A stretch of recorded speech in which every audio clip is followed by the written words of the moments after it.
Amen, amen, amen, amen, amen, amen, amen. Gloire au Seigneur, gloire au Seigneur. Merci Seigneur. Oui, nous allons prendre nos Bibles.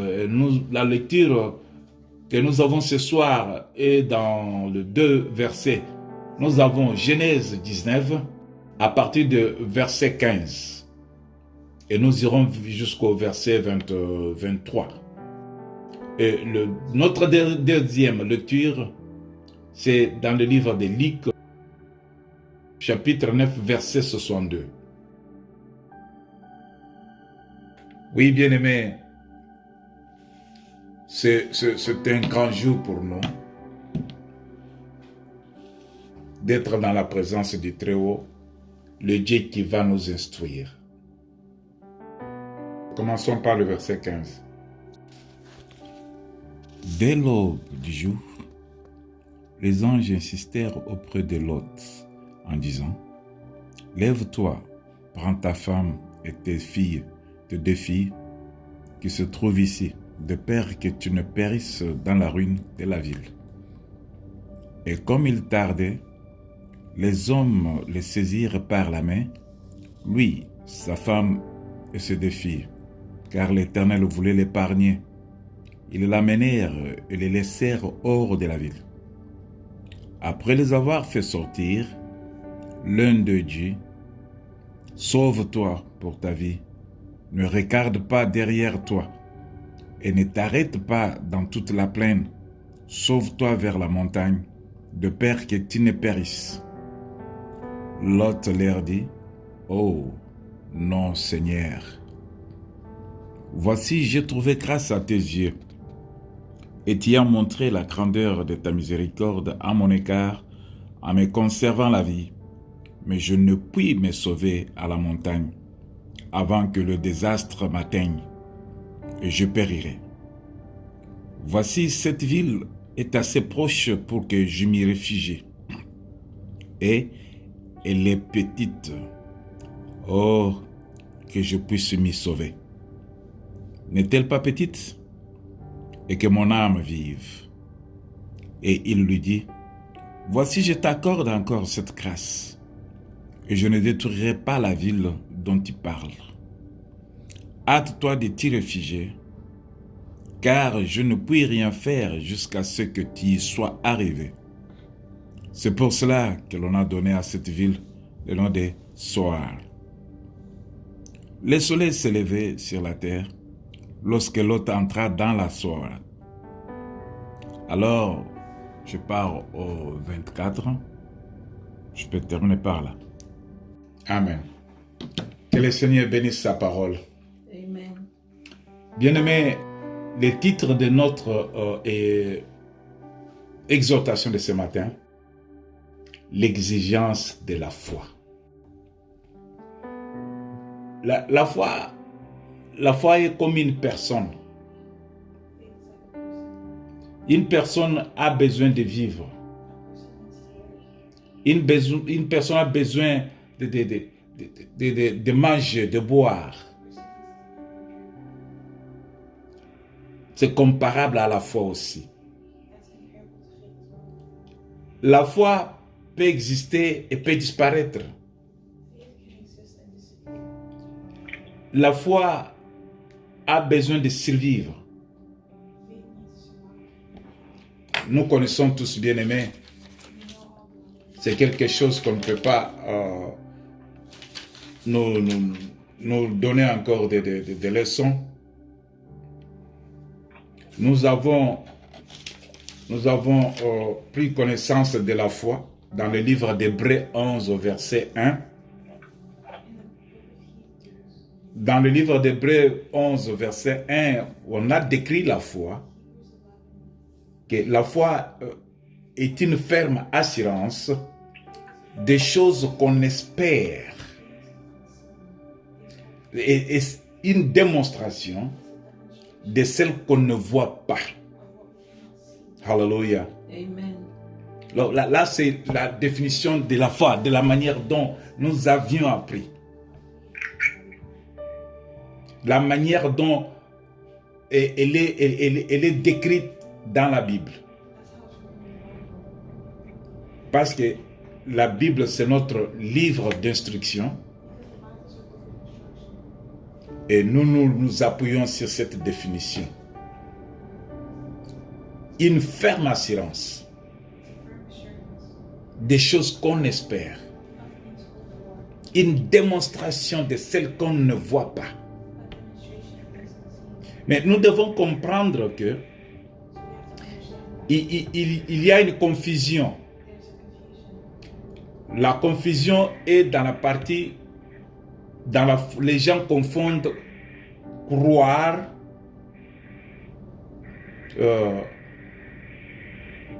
avoir la foi et la croyance. Ce sont des choses différentes. La croyance est différente de la foi. Mais la plupart des gens maintenant, même ceux qui croient que c'est tout. Non, il y a la foi qui se diffère de la croyance. Quand on parle d'avoir la foi en Dieu, la foi, dans la foi, on reçoit une grâce. Une grâce de comprendre la vérité qui est cachée. Et qui permet à comprendre les mystères.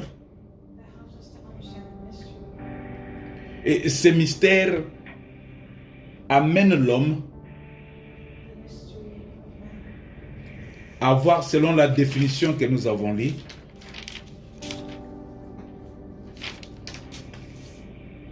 et ce mystère va nous permettre d'avoir l'assurance des choses qu'on espère mais qu'on ne voit pas. Tandis que dans la croyance, quand on croit seulement, là, il y a des parties dans l'église, selon les religions. Les religions se diffèrent et la croyance aussi se diffère. La croyance dans les religions dépend des expériences vécues. Chaque religion a son expérience.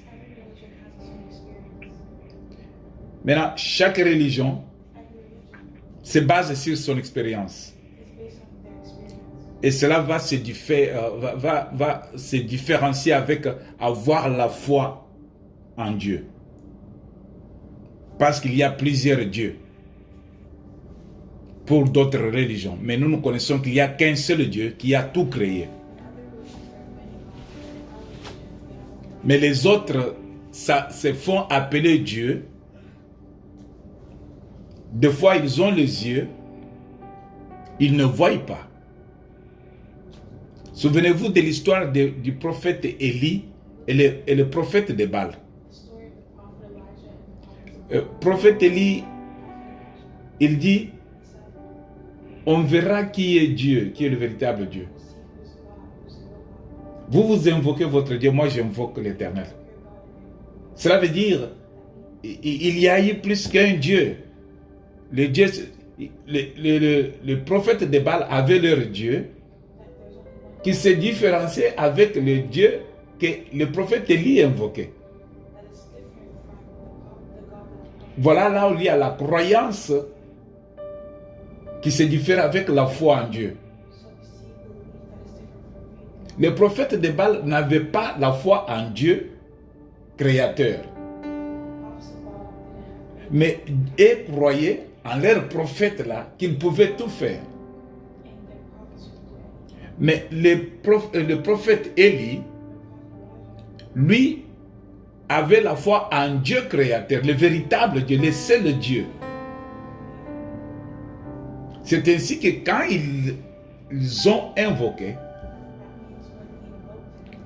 ceux de Baal invoquaient leur Dieu de Baal, et Élie invoquait le véritable Dieu créateur. Voilà que la foi d'Élie s'est manifestée par rapport à la croyance et à la foi des prophètes de Baal. Dieu a exaucé la prière d'Élie. Alors nous devons comprendre qu'on ne puisse pas tomber dans les erreurs pour différencier. Être croyant, croire et avoir la foi en Dieu, ce sont deux choses qui se diffèrent. Tout le monde peut croire, mais tout le monde ne peut pas avoir la foi en Dieu.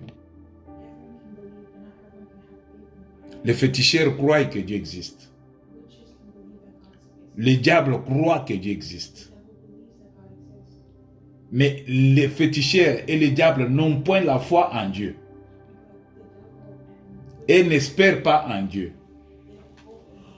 Mais ceux qui croient en Dieu, l'éternel créateur du ciel et de la terre, le Père de notre Seigneur Jésus-Christ,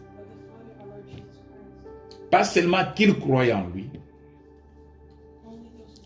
ils espèrent en lui aussi. Alléluia. Amen. Les enfants de Dieu, nous devons comprendre cette différence. Ne nous limitons pas seulement à la croyance, mais allons au-delà de la croyance pour avoir la foi en Dieu. Car quand nous avons la foi en Dieu, nous avons l'assurance de ce que nous espérons. Et nous vivons la démonstration de ce que nos yeux ne voient pas. Alléluia. Amen. Voilà par exemple le tabernacle Bread of Hope. Croit en Dieu et espère avoir un bâtiment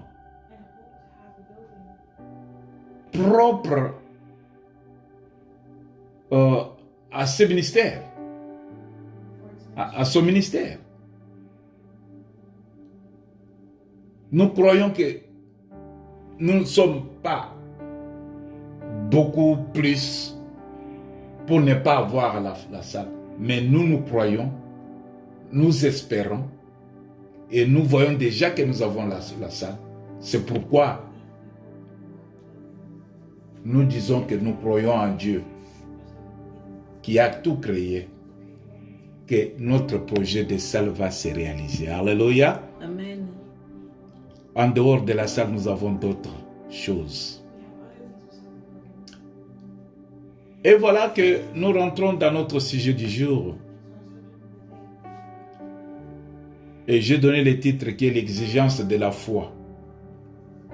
La foi a des exigences, bien-aimés. Mais parmi tant d'exigences de la foi, nous allons prendre seulement des exemples des exigences que la foi nous impose.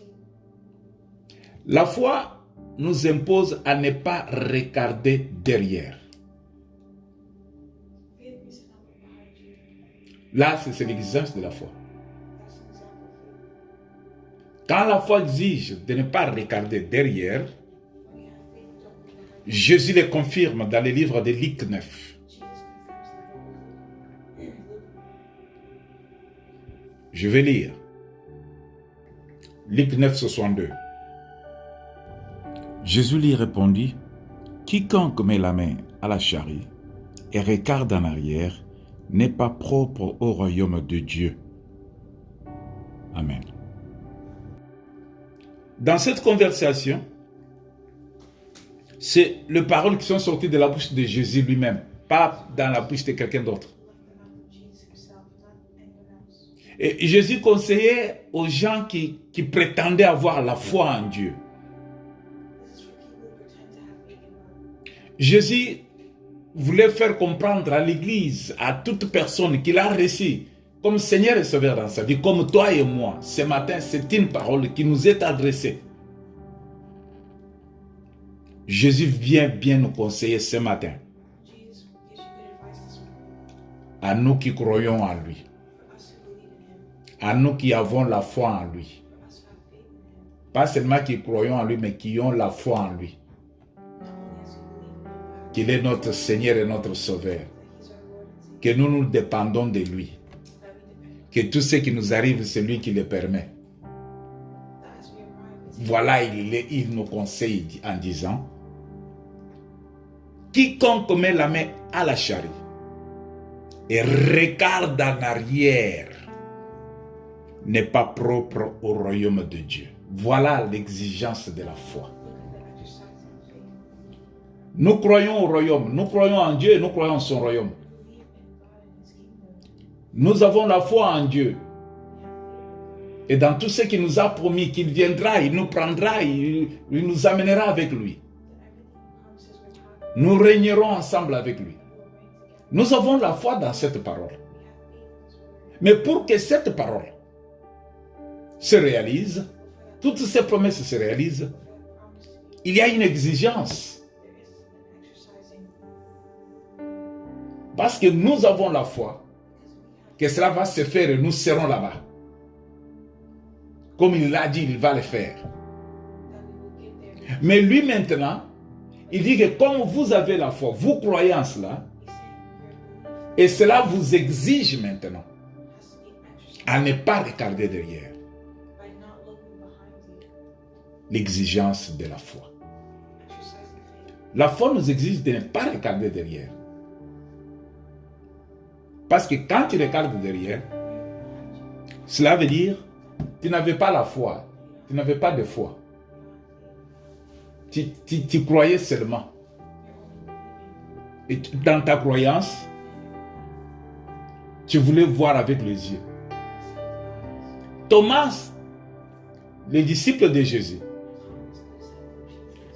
Thomas avait cru en Christ. Mais Thomas n'avait pas la foi. Parce que Thomas s'est basé sur Christ qu'il voyait avec les yeux.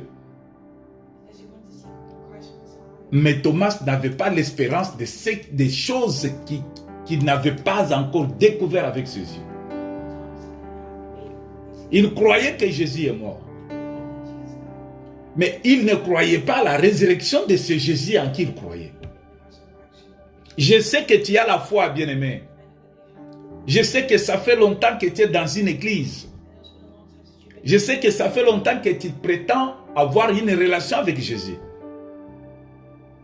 Mais ce matin, Jésus veut bien savoir que tu es limité seulement à croire en lui, que Jésus était né et qu'il était mort, ou bien tu as la foi que Jésus qui était mort reviendra te prendre pour t'amener avec lui.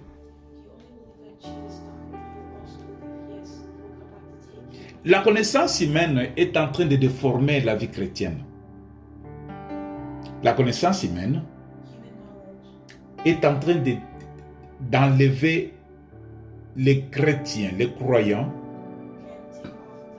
dans la foi proprement dite, pour les faire vivre, les faire régner seulement dans la croyance et pas aller dans la foi profonde.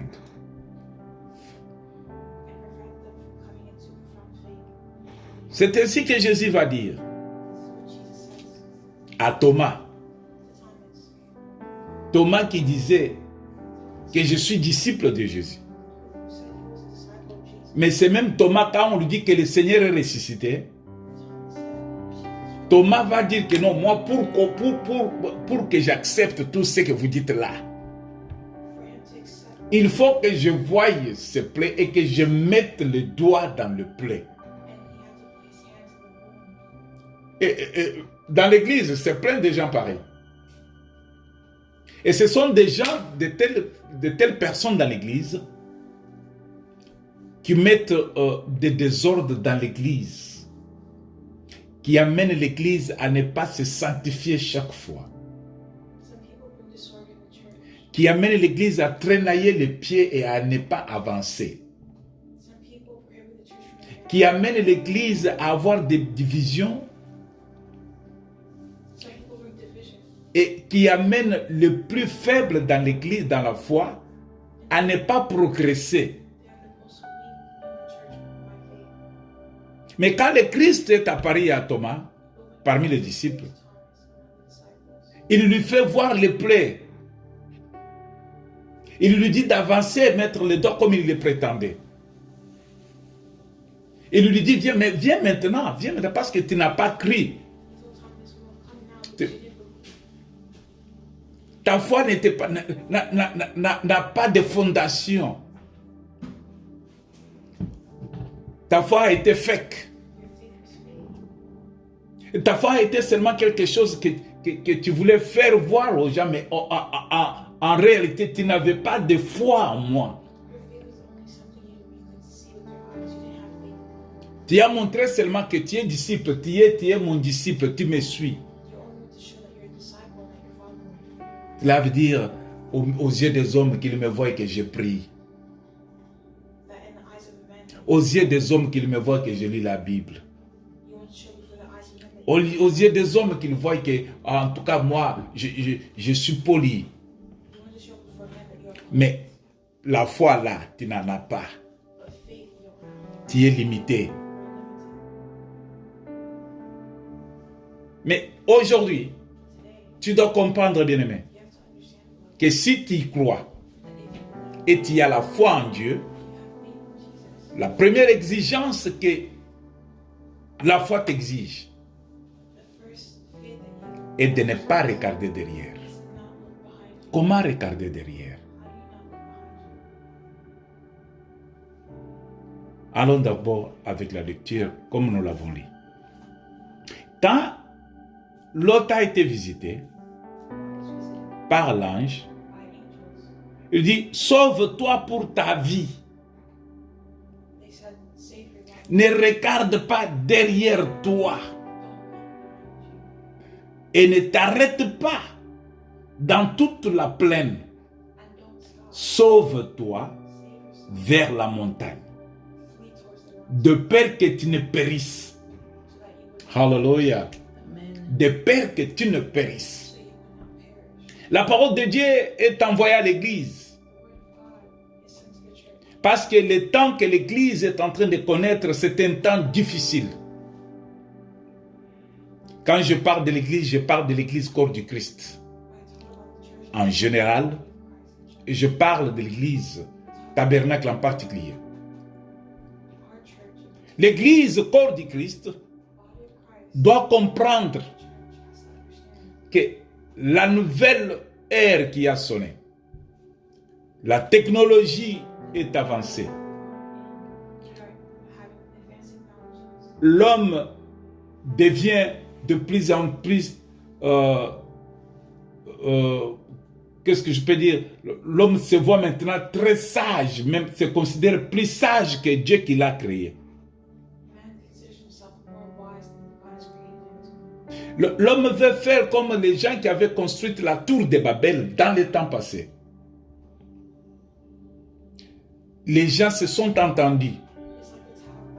Ils ont dit, construisons une tour pour que nous puissions aller là-haut. Ils voulaient se comparer à Dieu. Qu'ils avaient la capacité d'aller, d'atteindre Dieu, selon eux, par leur force. Voilà que maintenant la technologie dans notre temps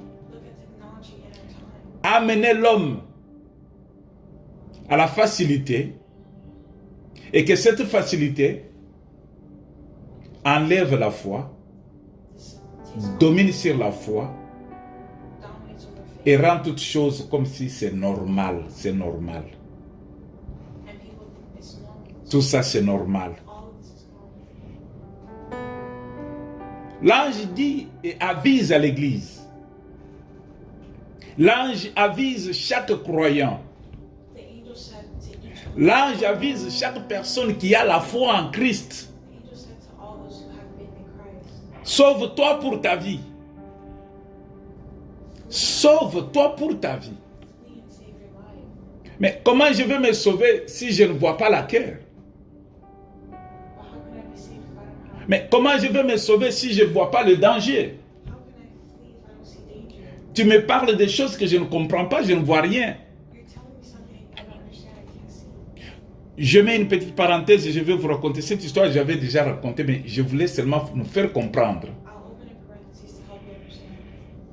que les dangers peuvent t'entourer et tu ne vois pas avec tes yeux physiques. Mais Dieu, qui voit les dangers qui arrivent, Dieu que nous appelons le pourvoyeur ne veut pas voir ses enfants mourir inconsciemment. Il les avise du danger qui vient. Il les avise du malheur qui vient. Que les yeux physiques ne voient pas. J'avais peut-être 12 ou 13 ans. 11 à 12 ans. 11 à 12 ans. Dans un petit marché, quelque part au pays, je vois une dame, une maman qui vient me dire, mon fils, quitte ici. Je regarde la femme, je ne connais pas la femme. Mais elle avait l'âge de ma mère. Bon, j'étais confus. Mais pourquoi elle me dit de quitter ici? Je ne suis pas dans sa parcelle. Je suis dans un lieu public. Et la maman m'implora, me supplia. Mon fils, elle m'appelle même mon fils, quitte ici. En me disant quitte ici, elle me disait pour courir, il faut courir, quitter ici précipitamment. Je ne comprenais rien. Mais pourquoi elle me dit de quitter ici? Il y a beaucoup de personnes ici au marché. Mais la maman insiste, mon fils, quitte ici, quitte tout de suite là. Au moment où elle parlait, et que j'étais dans la confusion parce que je ne comprenais rien, et les doutes qui étaient en moi en tant qu'enfant, l'orgueil est entré en moi. Qui est-elle pour me dire de quitter ici? Alors, je vois les gens courir, dispersés dans toutes les directions. Alors maintenant, cela a attiré mon attention. C'est par là où la maman va maintenant dire, le roi est mort. On est en train de chercher les jeunes garçons et les jeunes filles pour les enterrer avec lui. Mais c'est parce qu'elle m'a dit cela. Quand elle me disait de courir, je ne courais pas. Elle me donnait un bon signal. Elle me disait quitter, c'est un endroit dangereux maintenant pour le moment. Parce que la maison du roi de ce contrée-là était seulement à côté du marché. La maison du roi était à côté du marché. Alors on a prétendu prendre les jeunes gens dans le marché là, ceux qui circulaient dans le marché, il faut les prendre. On avait besoin, je crois, de 3 garçons et 3 filles pour les enterrer vivants avec le roi. Selon leur coutume. Alors moi, je ne connaissais pas tout ça. Je n'avais jamais entendu parler de ça. Voilà que Dieu a mis cette femme dans ma vie pour m'aviser. L'orgueil de la chair et l'ignorance que j'avais me rendaient têtu. Ne voulait pas que je parle. Mais quand je vis avec mes yeux, les gens commençaient à courir de gauche à droite. Et elle dira que le roi vient de mourir. On cherche les jeunes à enterrer avec. Alors là, j'ai vu maintenant le danger de ma vie parce que j'étais concerné, j'étais jeune. L'église, Dieu envoie la parole pour préparer l'église à l'enlèvement, au danger qui vient. Dieu envoie sa parole pour préparer l'époux, la fiancée à l'arrivée du Christ. Dieu envoie sa parole afin que ceux qui sont dans le péché puissent abandonner le péché, puissent se préparer à cet événement grandiose qui arrive. La parole de Dieu est enseignée afin que ceux qui se retrouvent encore dans les coutumes dans leurs coutumes, ceux qui se retrouvent encore dans leur ignorance, ceux qui sont encore dans l'incrédulité, puissent y sortir, ne pas demeurer, être surpris, comme Thomas a été surpris. Et ce jour-là, Thomas disait, il a commencé à dire, mon Seigneur et mon Seigneur, mon Sauveur. Jésus va lui dire, tu m'appelles maintenant Seigneur parce que tu y as vu. Que ça ne soit pas une surprise pour toi. Tu es avisé dès lors pour que tu puisses vivre avec prudence. Parce que tu as la foi en Dieu. Voilà que la foi en Dieu t'exige de ne pas regarder derrière. Sauve-toi pour ta vie. Ne regarde pas derrière. Ne t'arrête pas dans toute la plaine. Vous savez, la plaine, dans la plaine, il n'y a rien. Il y a une facilité de courir dans la plaine. Il y a une facilité de se déplacer. Mais ne t'arrête pas là où il y a la facilité là. Il ne faut pas t'arrêter. La facilitation là, ce qui est facile là. Ce qui te retient, c'est la facilité. Voilà, la technologie te rend maintenant faible en tout. Tu te sens confortable, tu connais tout. La plaine maintenant, c'est la facilité qui est la technologie qui est mise à nos côtés, bien-aimés. Cette technologie qui peut nous servir comme l'instrument pour pomper et pour réveiller ceux qui dorment dans la foi. Maintenant, cette technologie est en train de faire dormir ceux qui ne sont pas dans la foi et ceux qui sont dans la foi. Nous sommes dans la plaine, bien-aimés. Nous nous sommes arrêtés maintenant dans la plaine. La facilité nous est donnée maintenant. Nous avons facilité pour manger, je ne sors pas, je vais recommander le repas. Nous avons la facilité, bien-aimés. Pour faire le transfert d'argent, j'ai mon téléphone, je dois transférer mon argent, je ne dois pas aller faire la ligne à la banque. Nous avons la facilité, bien-aimés. Pour avoir la communication, les nouvelles de ma famille qui est loin de moi, j'ai besoin, j'utilise mon téléphone, j'ai leurs nouvelles. Je cherche le travail, je ne pas aller chercher dans les bureaux comme auparavant, chercher des papiers pour remplir le formulaire, mais je dois le faire online. Pour chercher à me marier, je ne pas me connecter avec une femme réelle, mais je sais bien que la technologie online, il y a des single pages qui cherchent le mariage. La facilité est là, bien-aimé. Maintenant, les gens ne veulent pas aller au magasin. Je peux acheter à partir online. Nous sommes dans la plaine, bien-aimés. Mais l'Église doit comprendre ces choses. Le Seigneur nous appelle à ne pas nous arrêter dans la plaine. Tout passera. La plaine que nous voyons ici disparaîtra. La plaine disparaîtra.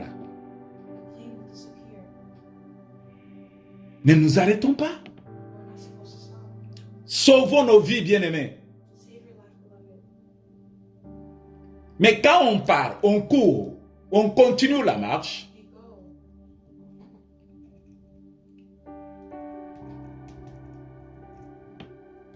il ne faut pas s'arrêter, il ne faut pas regarder derrière.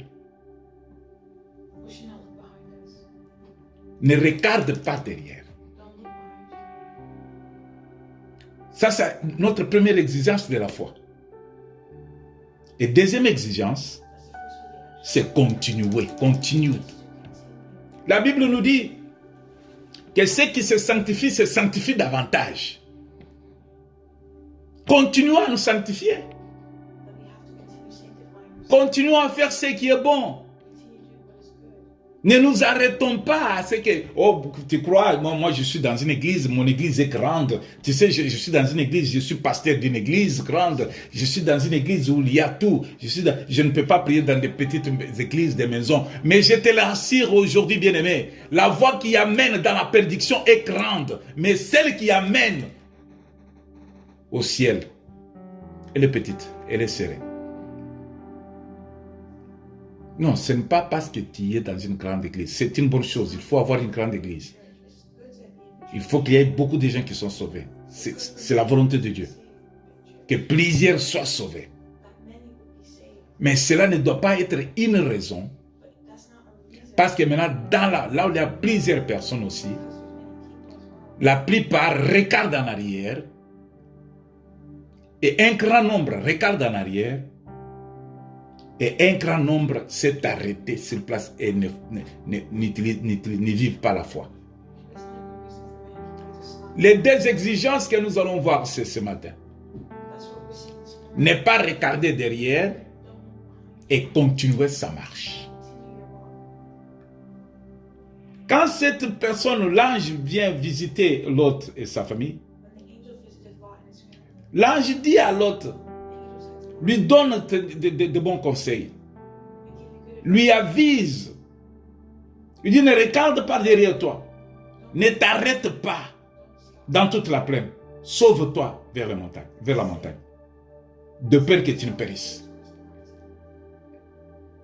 Alors ben, l'homme est toujours incapable, tu sais, tu es toujours incapable, comme tu as, tout est à l'aise maintenant, tout est facile maintenant, tu peux dire bon, c'est bon, je verrai, je vais le faire, je ferai. Ça, c'est la manière maintenant, notre manière de parler, je le ferai. Voilà l'incapacité de l'homme à se dépasser. La chair a des besoins qui sont contraires à celles de l'esprit. Nous sommes dans un combat maintenant. Un combat farouche entre les désirs de la chair qui sont liés à la technologie que nous avons. Qui dépend maintenant, la chair qui dépend maintenant de la technologie. Au lieu que la technologie dépend de l'homme, maintenant c'est l'homme qui dépend de la technologie. Vous pouvez voir quelqu'un qui a le téléphone pendant 4 heures du temps. Mais pour que cette personne puisse avoir 4 heures du temps dans la présence du Seigneur, prier, lire la Bible, la personne va dormir. Alléluia. Amen. La personne va dormir, la personne n'aura pas la capacité de rester 4 heures en train de lire la Bible ou bien en train de prier. Ou en train d'adorer ou en train de chanter la gloire de l'Éternel. Mais 4 heures au téléphone, parce qu'il est dans le YouTube. 4 heures dans le téléphone. Il est connecté avec le monde en train de chercher, de voir les informations, à voir les choses à vendre, à acheter, à voir. Je cherche une femme, un homme à marier, à voir. Je cherche là où je peux aller me promener, à voir. Connecté pendant 4 heures. La chair a des besoins que l'esprit ne supporte pas. Et l'esprit a des besoins que la chair ne supporte pas. L'homme est incapable de céder. L'homme est incapable de vivre la foi réelle. L'homme est incapable de satisfaire Dieu. C'est ainsi que l'autre va dire à l'ange. L'ange qui lui a donné des conseils, de sortir, de ne pas s'arrêter dans la plaine, de continuer la marche, d'aller jusqu'à la montagne, pour qu'il ne puisse pas périr. Il va lui dire, j'ai trouvé à tes yeux, voici que j'ai trouvé grâce à tes yeux. Tu as montré la grandeur de la miséricorde à mon égard, en me conservant la vie. Mais je ne puis rien me sauver. Je ne puis me sauver à la montagne et je périrai. Alléluia. L'autre lui dit, il lui fait voir, j'ai trouvé grâce à tes yeux. Mais c'est la miséricorde parce que ce que tu me dis là, comment je pouvais le savoir? Ce que tu me dis là, c'est une révélation. Ce que tu me dis là, ma famille ne pouvait pas me le dire. Mon pays ne pouvait pas me l'informer. Je suis ignorant. Mais j'ai trouvé grâce à tes yeux. Tu as montré la grande miséricorde. Bien-aimé, c'est une parole inspirée, envoyée à l'église que le Seigneur a tant aimée. L'église pour laquelle Jésus s'est sacrifié sur la croix. Jésus s'est donné pour que cette église soit sainte, soit saine, soit sauvée. Pour que cette église soit enlevée ces jours-là. Pour que cette église soit différente dans le monde où elle vit. Tu as trouvé grâce aux yeux de Dieu. Tu as accepté Christ dans ta vie comme Seigneur et Sauveur. Christ s'est donné pour que tes péchés soient pardonnés, soient oubliés. Christ a payé, il a dit, il t'a fait entrer dans une nouvelle alliance avec Dieu. C'est une grâce. C'est la miséricorde de Dieu. Dieu n'a pas regardé tes fautes. Dieu n'a pas regardé d'où tu viens. La grâce de Dieu. Il veut conserver ta vie. Mais voilà que lui-même déclare de sa bouche que je ne peux pas me sauver seul. Pour arriver à la montagne, c'est difficile, je vais périr. La distance, parce que nous sommes ignorants, nous ne connaissons pas quand est-ce que Jésus reviendra. Nous ne connaissons pas comment ça va, les jours qui sont devant nous. Nous avons combien de jours sur la terre des hommes? Est-ce que la mort va intervenir avant que Jésus revienne? Le lendemain ne nous appartient pas, le lendemain appartient à Dieu. Mais aujourd'hui, les jours que le Seigneur nous a donnés, qu'est-ce que nous faisons pour la gloire de Dieu? Qu'est-ce que nous faisons pour prouver la foi en Dieu? Comment est-ce que nous vivons dans la foi que nous avons? Il a dit, je ne peux pas. Je ne peux pas. C'est très loin. Vous savez, bien-aimés, nous avons toujours cette idée. Nous sommes ignorants de quand est-ce que Jésus reviendra. Peut-être c'est encore, il y a beaucoup des années. Je ne connais pas comment je serai demain. Peut-être, je ne sais pas quand est-ce que je vais terminer les études. Je ne sais pas quand est-ce que je vais me marier. Je ne sais pas quand est-ce que je vais avoir ce que je désire là, tout ce que mon cœur désire. Je ne sais pas quand est-ce que je vais avoir une promotion à mon travail. Je ne sais pas quand est-ce que je vais avoir des grands enfants. Tout ça, ça nous embrouille dans la tête. Ça nous embrouille. Et cela nous fait voir que nous sommes incapables de faire la volonté de Dieu. Nous sommes tentés dans le monde où nous vivons. Le péché est toujours là, permanent à nos côtés. Le diable est toujours là avec nous. Jésus a dit à nous de faire attention. Le diable est autour de nous. Il rôde comme un lion. Voilà comment il rôde, il cherche toujours comment attraper, comment désorganiser, comment voler, comment détruire la foi. Par cette belle confession, l'autre a fait voir son incapacité de se sauver. Tu dois avoir ces sentiments, toi, le peuple de Dieu, l'église de Dieu. Toi, le fils de Dieu. De moi-même, je ne saurais pas. Aide-moi, Seigneur. C'est ainsi que Jésus, comprenant ces choses, Jésus va dire à l'église, je sais que vous êtes incapables. Vous ne pouvez pas vous sauver. Je m'en vais et je ne vous laisserai pas orphelins. Je vous enverrai les consolateurs, les paraclés, l'Esprit Saint de Dieu pour vous consoler, pour vous conseiller, pour vous guider, vous fortifier. Voilà parce que Jésus avait compris qu'ils sont faibles. Ils sont faibles. Ils ne peuvent pas d'eux-mêmes. Si tu crois à ta faiblesse, c'est un bon signe d'une personne qui croit, d'une personne qui a la foi, qui ne se limite pas seulement à la croyance. Je crois en Dieu. Je crois en son Fils Jésus-Christ, qu'il a ressuscité des morts. Je crois à la manifestation du Saint-Esprit. Je crois que Jésus reviendra prendre l'Église. Est-ce que je tiendrai bon jusqu'à ce jour-là? Est-ce que je vais tenir?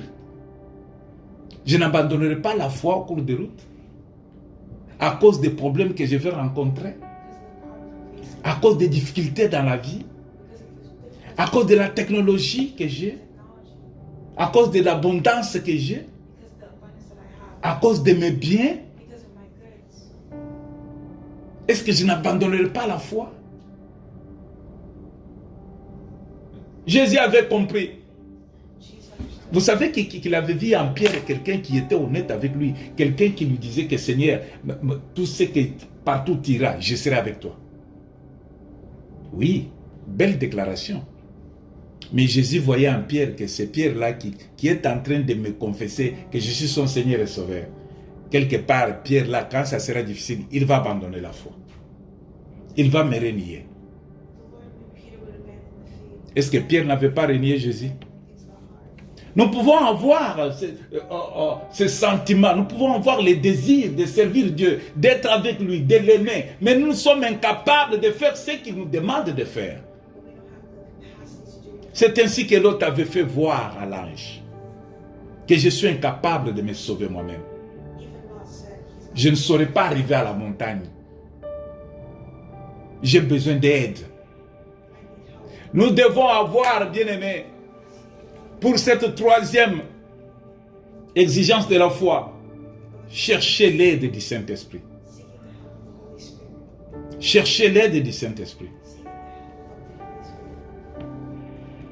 Est-ce que c'est ton sentiment?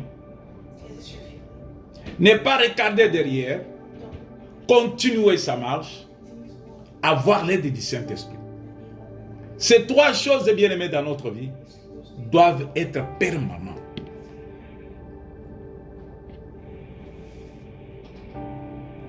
Mais ce que tu dois faire, fais tout pour sauver ton âme. Ça, c'est ton devoir en tant que chrétien qui vit dans la foi. Fais tout pour sauver ton âme, bien-aimé. Fais tout pour sauver ton âme. Ton âme a de l'importance. Ton âme a de l'importance. Vous savez, il y a des choses dans la vie chrétienne qui plaisent à nos yeux, à notre regard. Et quand nous voyons ça, nous disons, ah, ça c'est bien. Hein? Mais quand nous lisons dans le livre de Marc 8, au verset 36, il est écrit, et que sert-il à un homme de gagner tout le monde s'il perd son âme? Notre âme a du prix aux yeux de Dieu. L'âme, c'est la chose la plus importante que nous devons beaucoup garder quand nous sommes vivants. Nous devons beaucoup garder notre âme. Il faut tout faire pour sauver son âme. C'est ainsi que quand vous lisez au verset 26, au verset 20, je voulais dire, au chapitre 19 de Genèse, voici cette ville est assez proche pour que je m'y réfugie. Et elle est petite. Oh, que je puisse m'y sauver. N'est-elle pas petite et que mon âme vive? Voilà le désir de l'autre. Quand il voit la différence, la distance qui lui séparait avec la montagne, là où on lui recommandait d'aller. Quand tu regardes la distance, le temps qui te prend, bien-aimé, avec le retour de Christ, et que le moment qui est entre le retour de Christ et la vie que tu mènes, parce que tu ne connais pas les jours est caché à tout le monde. Les jours, ces grands jours-là est caché à tout le monde. Mais qu'est-ce que tu feras? Mais garde ton âme, veille sur ton âme, parce que tu ne connais pas les jours. Jour et nuit, veille sur ton âme. Quand tu te réveilles, tu as le souffle de vie, c'est une grâce que tu as trouvée. Par la foi, comme tu crois en Dieu, et tu t'attends à cet événement grandiose qui viendra, que tu n'as pas vu avec tes yeux, Bien-aimé, il est temps que tu veilles sur ton âme. L'autre a crié, l'autre a pleuré, mais il se plaignait. Il voulait que son âme soit sauvée. Sauve ton âme, bien-aimé. Tu as droit, c'est ton devoir. Dieu t'a sauvé sur la croix, mais si tu crois, tu as la foi en Dieu, sache bien que toi, tu dois veiller sur ton âme que le Seigneur t'a donnée. Dieu jugera tout le monde selon ses responsabilités. Je t'ai donné, ce que je t'ai donné, qu'est-ce que tu as fait avec? L'âme, ton âme, est-ce que tu veilles sur ton âme? Veiller sur l'âme, c'est une obligation. C'est un devoir qui est donné à tous. Aussi longtemps que nous avons la capacité, nous avons l'intelligence, nous avons la force physique, nous avons à faire des choses que nous désirons. Et que ce que nous faisons, selon nos désirs, doivent être à la protection, pour la protection de nos âmes, pas pour l'habit de nos âmes. Gardons nos âmes, bien-aimés, veillons sur nos âmes. Tu peux tout gagner, tu peux gagner le monde. Tu peux tout avoir, tu peux être président de la République. Tu peux être roi. Tu peux être ministre, tu peux être grand commerçant. Tu peux être un grand prédicateur, un grand prophète. Tu peux être tout ce que tu veux là. Mais ton âme, ne vends pas ton âme. Ne vends pas ton âme pour le bien de ce monde. Tous les biens de ce monde passeront. Ne vends pas ton âme. La foi t'exige de veiller sur ton âme. Alléluia. Amen. La foi. Mais la grâce nous est donnée en Christ. Le temps de la grâce, et il lui dit, voici je t'accorde encore cette grâce et je ne détruirai pas la ville dont tu parles. Hâte-toi de te réfugier, car je ne puis rien faire jusqu'à ce que tu y sois. Alléluia. Dieu nous donne grâce. C'est le temps de la grâce que nous vivons, bien-aimés. Aujourd'hui, nous pouvons appeler Jésus-Christ l'agneau immolé. Mais il y a un temps où Jésus ne sera pas appelé l'agneau. Jésus sera appelé le lion des tribus de Juda. En ce moment-là, l'agneau ne pardonne pas parce que le temps de pardon va s'arrêter là. En ce moment-là, l'agneau ne va pas pleurer parce que l'agneau ne sera pas sur son trône, le trône là. Dans ce moment-là, l'agneau va changer en juge suprême. L'agneau va changer en commandant de bataillon. L'agneau va changer dans la loi qui fera grincer les dents. Les lions des tribus de Juda. Les lions n'épargnent pas. Les lions n'épargnent pas. Mais l'agneau sauve. Alléluia. L'Église, nous devons comprendre qu'avec l'agneau, maintenant, il demande à notre Dieu de nous pardonner. Nous vivons le temps de la grâce où Jésus dit, pardonne-les, car ils ne savent pas ce qu'ils font. Et il nous dit, quand tu as péché, demande pardon et tu seras pardonné. Mais il y aura un temps, bien-aimé, le temps de jugement, un temps fort, où Jésus ne sera pas appelé l'agneau immolé, mais il sera appelé les lions des tribus de Juda pour juger des nations.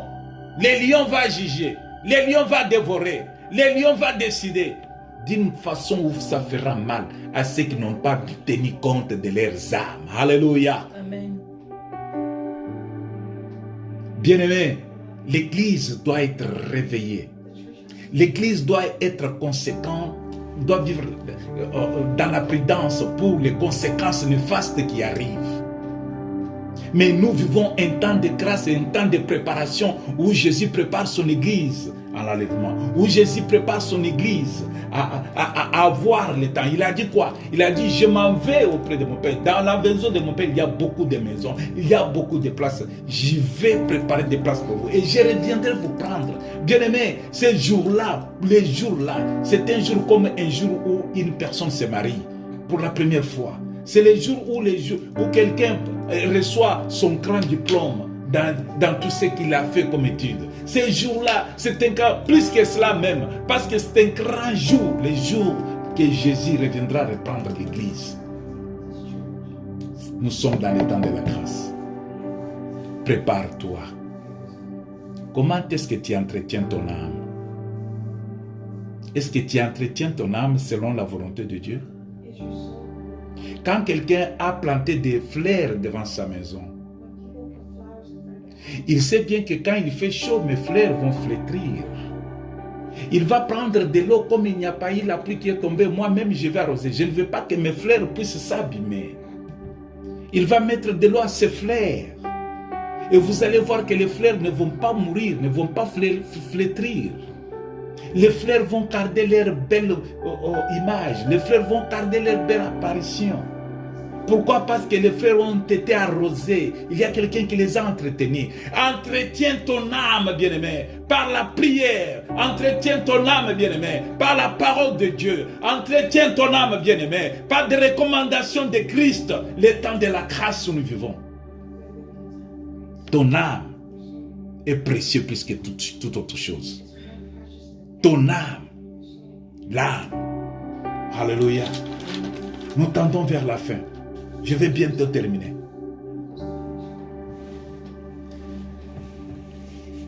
Nous allons bientôt terminer. Le temps du jugement est là, bien-aimé. Cherche un peu Luc 23, Luc 23, 30. Lis un peu Luc 23, 30. On va terminer tout de suite là. Alléluia. Commence avec 29. Commence avec 29. Luc 23, verset 29 à 30. Lis les deux versets. Car voici, des jours viendront où l'on dira, heureuses les stériles, heureuses les entrailles qui n'ont point enfanté, et les mamelles qui n'ont point allaité. Alors ils se monteront à dire aux montagnes, tombez sur nous, et aux collines, couvrez-nous. Alléluia. Le temps de jugement, bien-aimé, arrive. Le temps de jugement arrive. Le temps de jugement arrive, bien-aimé. C'est pourquoi Jésus va aviser son église. Jésus avise ceux qui vivent la foi en Dieu.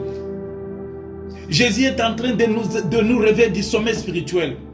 Quand voici les jours viendront, cela veut dire les jours mauvais arrivent.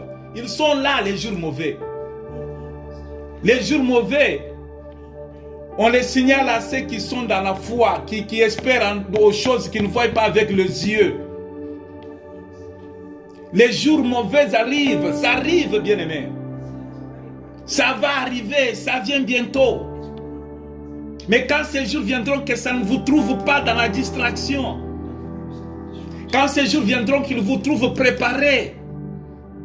Quand ces jours viendront, bien-aimé, que tu sois prête. Car voici les jours viendront où l'on dirait heureuse les stériles, heureuses les entrailles qui n'ont point enfanté. Et les mamelles qui n'ont point allaité.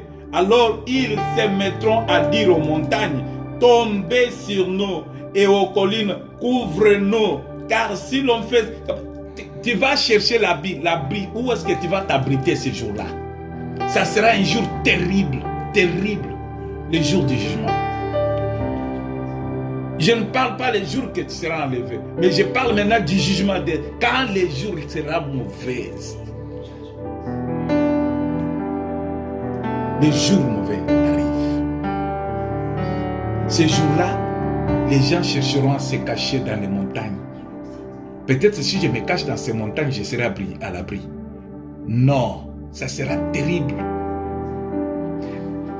Mieux vaut profiter pour être enlevé avec Jésus que de connaître ce temps où tout sera détruit.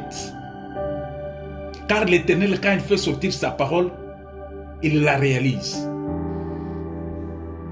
Quand il a dit, alors l'Éternel fit pleuvoir du ciel sur Sodome et sur Gomorrhe, du souffle et du feu. Du souffle et du feu. Il a dit à l'autre de sortir. Il a dit à l'autre. L'autre a dit, bon, je vais garder mon âme. Je vais sauver mon âme. Je dois vivre la foi par la parole que j'ai entendue. par cette grâce que j'ai trouvée, je dois quitter ce lieu. Je dois quitter Sodome et Gomorrhe, moi et ma maison. Je dois aller. Mais de moi-même, je ne saurais pas. Seigneur, aide-moi. Aide-moi par ton esprit, afin que je puisse quitter ce lieu. Je ne saurais pas marcher seul. Mais si tu m'aides, tu me donnes le courage, la force, la capacité, mon Dieu, mon roi, je marcherai, je vais m'abriter dans la petite ville là.